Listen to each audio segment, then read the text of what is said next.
Hello everyone, welcome back to my YouTube channel. In today's lecture we're gonna learn about Government of India Act 1919. इस lecture में हम government of India act 1919 के बारे में detail में जानेंगे। इसको मोंटेग्यू चैम्सफोर्ड रिफॉर्म्स भी कहते हैं। क्यों कहते हैं? क्योंकि उस वक्त जो secretary of state of India थे वो एडविन मोंटेग्यू थे और जो वॉइसरॉय ऑफ इंडिया थे वो चैम्सफोर्ड थे। तो इसीलिए इसको मोंटेग्यू चैम्सफोर्ड रिफॉर्म कहते हैं और शॉर्ट में इसको मोंटफोर्ड रिफॉर्म्स भी कहते हैं। तो ये इससे पहले हमने देखा जो रिफॉर्म्स लाए गए थे 1909 में, उसके 10 साल बाद 1919 में ये रिफॉर्म्स लाए गए। तो इसका बैकग्राउंड जान लेते हैं, उस वक्त क्या सिचुएशन थी वो भी हम देख लेते हैं। First of all world war 1 चल रही थी। तो 1914 में वर्ल्ड वार 1 स्टार्ट हो चुकी थी। जो ब्रिटेन था उसको मैन पावर की ज़रूरत थी और इंडिया बहुत अच्छा ऑप्शन था उनके पास। लेकिन अब इंडियंस में थोड़ी अकल आ चुकी थी। अब उन्होंने कहा कि हम आपकी मदद करेंगे अगर आप हमें बदले में कुछ दोगे, कोई हमारी डिमांड्स पूरी करोगे। तो ब्रिटिश एग्री किए कि जैसे ही ये वार ख़त्म होती है हम आपके लिए एक रिस्पॉन्सिबल गवर्नमेंट का प्रोविज़न लाएंगे। तो नेक्स्ट एक और रीज़न था लखनऊ पैक्ट 1916।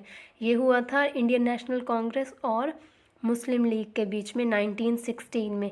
इसमें उन्होंने डिसाइड किया कि कौन कौन सी डिमांड्स हमें ब्रिटिशर्स के सामने रखनी है। तो इस पैक्ट में ये डिसाइड कर लिया दोनों ने मिलके, इंडियन नेशनल कांग्रेस ने और मुस्लिम लीग ने, कि हमने क्या क्या ब्रिटिश गवर्नमेंट के सामने डिमांड्स अपनी रखनी है। तो ये दोनों मेजर रीजंस थे जिसकी वजह से 1919 में the government of act India लाया गया। तो हम इसके प्रोविजंस वन बाय वन समझते हैं। सबसे बड़ा मेजर प्रोविज़न था by cameral legislature was introduced. तो बाई कैमरल लेजिस्लेचर इंट्रोड्यूस कर दिया गया था, मतलब कि 2 हाउस बना दिए गए थे जैसे अब है लोकसभा और राज्यसभा। तो इसको इंट्रोड्यूस किया गया था act of 19 government of India act 1919 में। तो the act introduce the lower house और सेंट्रल लेजिस्लेटिव असेंबली। एक्ट ने लोअर हाउस मतलब लोकसभा या फिर इसको सेंट्रल लेजिस्लेटिव असेंबली भी बोल सकते हो आप। तो सेंट्रल लेजिस्लेचर के 2 हाउसेस इस्टेब्लिश किए गए, लोअर हाउस और अपर हाउस। अपर हाउस जो था जो कि है राज्यसभा और उसको काउंसिल ऑफ स्टेट भी बोलते हैं। तो ये मेजर चेंजेस किए गए इस एक्ट में। कॉम्पोजिशन ऑफ लोअर हाउस, जो लोअर हाउस था मतलब लोकसभा, उसकी क्या कॉम्पोजिशन थी, मतलब उसमें कितने मेंबर थे, 145 मेंबर्स इसमें रखे गए जो कि थे या तो नॉमिनेटेड थे या फिर इनडायरेक्टली इलेक्ट किए गए थे 3 सालों के लिए। इन मेंबर्स में से 41 मेंबर नॉमिनेटेड थे। इन 41 नॉमिनेटेड मेंबर में से 26 जो थे ऑफिशियल थे और 15 नॉन ऑफिशियल मेंबर्स थे। बाकी के 104 मेंबर थे जो इलेक्ट होने थे। 41 मेंबर नॉमिनेट होने थे और 104 मेंबर होने थे इलेक्ट। टोटल 45 मेंबर्स थे। 104 इलेक्टेड मेंबर्स में से जो 52 थे वो जनरल थे और 30 मुस्लिम के लिए, जैसे हमने पिछले एक्ट में देखा कि कम्युनल इलेक्टोरेट के बेसिस पे 30 सीट्स जो थी वो मुस्लिम के लिए रिजर्व थी। सिखों को 2 सीट्स दी गई। 20 यूरोपियन लैंडलॉर्ड और इंडियन कॉमर्स के लोग थे। तो ये थी कॉम्पोजिशन लोअर हाउस की। अपर हाउस में कितने, टोटल 60 मेंबर्स थे। लोअर हाउस में टोटल 145 मेंबर्स थे। अपर हाउस में टोटल 60 मेंबर्स थे जो कि 5 इयर्स के लिए चूज़ किए जाने थे। लोअर हाउस के मेंबर 3 साल के लिए चूज़ किए जाने थे। तो इन 60 मेंबर में से 27 मेंबर नॉमिनेट थे, जिनमें से 17 ऑफिशियल और 10 नॉन ऑफिशियल मेंबर थे सारे नॉमिनेटेड ही। और बाकी के 33 इलेक्टेड मेंबर थे जो कि 20 जनरल, 10 मुस्लिम, 3 यूरोपियंस और 1 सिख।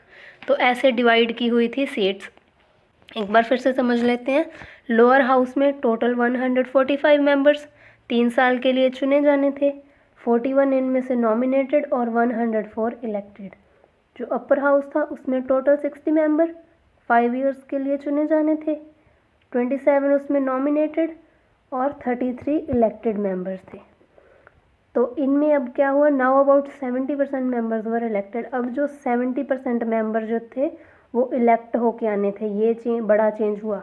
बाकी के 30% के करीब जो मेंबर थे वो नॉमिनेटेड थे और 70% इलेक्टेड मेंबर अब होने थे।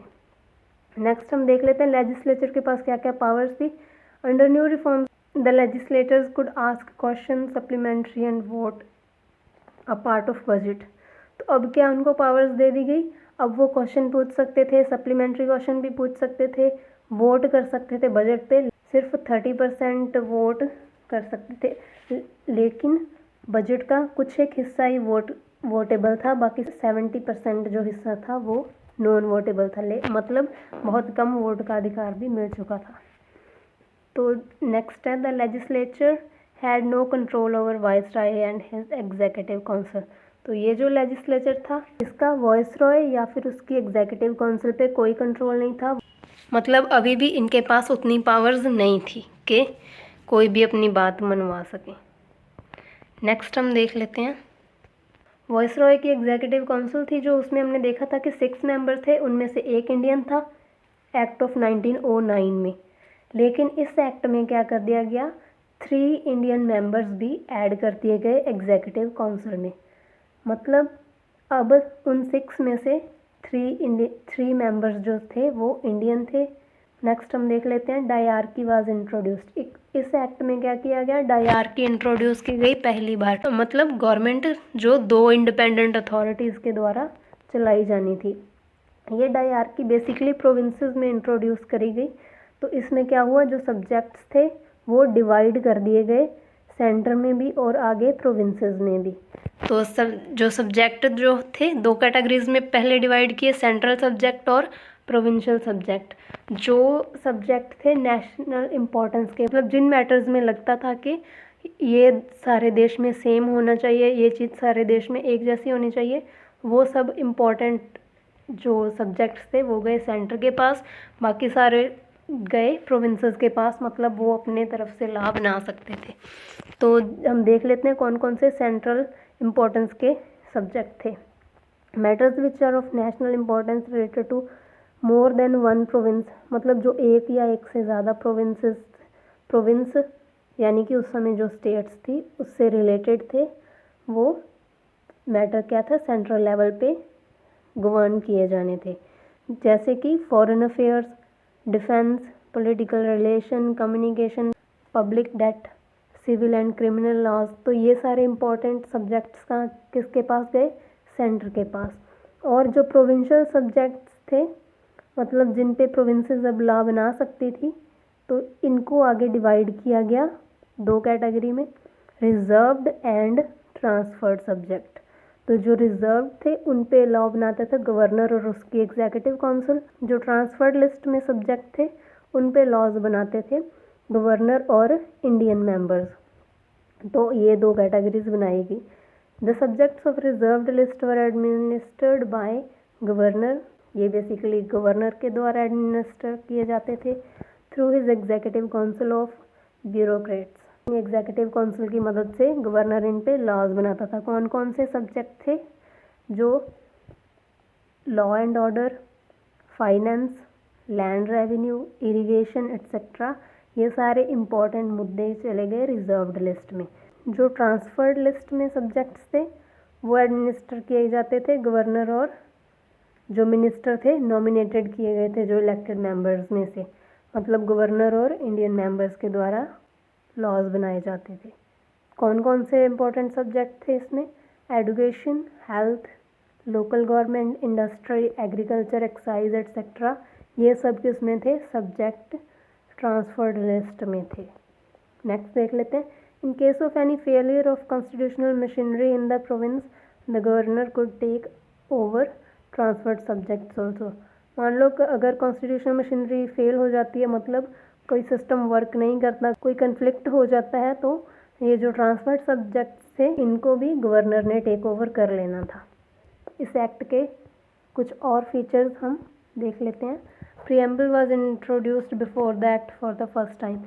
इस एक्ट में पहली बार प्रीएम्बल भी इंट्रोड्यूस की गई। प्रीएम्बल मतलब प्रस्तावना, जो जैसे हमारे कॉन्स्टिट्यूशन की है ना प्रीएम्बल, तो वैसे ही इस एक्ट के पहले प्रीएम्बल इंट्रोड्यूस की गई जिसमें साफ साफ कहा था कि इंडियंस को एक रिस्पॉन्सिबल गवर्नमेंट दी जाएगी ताकि उन्हें भी थोड़ी रिस्पॉन्सिबिलिटी का एहसास हो जाए। नेक्स्ट है the act provided the establishment of public service commission in India. इस एक्ट में सबसे पहले पब्लिक सर्विस कमीशन की स्थापना की गई। Right to vote was limited. इस एक्ट में राइट टू वोट तो दिया गया, वोट करने का अधिकार तो दिया गया, लेकिन ये जो अधिकार था बहुत लिमिटेड था। ये सिर्फ उन लोगों को दिया जाता था जो सरकार को कोई ना कोई टैक्स पे करते थे या फिर जिनकी जो आमदन थी वो 3,000 से ज़्यादा थी। तो उस वक्त 3,000 बहुत ज़्यादा होते थे, तो इसीलिए सिर्फ वही लोग वोट कर सकते थे जिनके पास कुछ काफ़ी प्रॉपर्टी थी। और इस एक्ट में कुछ वुमेन्स को भी वोट का अधिकार दिया गया। नेक्स्ट है the viceroy's assent was required for any bill to become law. मान लो किसी बिल को लॉ बनाना है, कानून बनाना है, चाहे वो दोनों हाउसेज में पास हो भी गया है, लेकिन फिर भी वॉइस रॉय की असेंट उस पर ज़रूरी थी। उसकी असेंट, उसकी मंजूरी के बिना ये बिल लॉ नहीं बन सकता था। He could allow any question और डिबेट इन द हाउस। वो कभी भी किसी भी क्वेश्चन को अलाउ या डिसअलाउ कर सकता था। चाहे मीटिंग हो उसको एडजर्न्ड भी कर सकता था, मीटिंग बुला भी सकता था। तो वॉइस रॉय के पास सारी पावर्स थी। The act also created an office of the high commissioner for India in London. इसमें एक नई पोस्ट इंट्रोड्यूस की गई इंडिया के हाई कमिश्नर की, जो कि लंदन में इंडिया के फॉरेन अफेयर्स को देखेगा। तो इसके हम सम अप कर लेते हैं कि बेसिकली इसमें क्या क्या हुआ।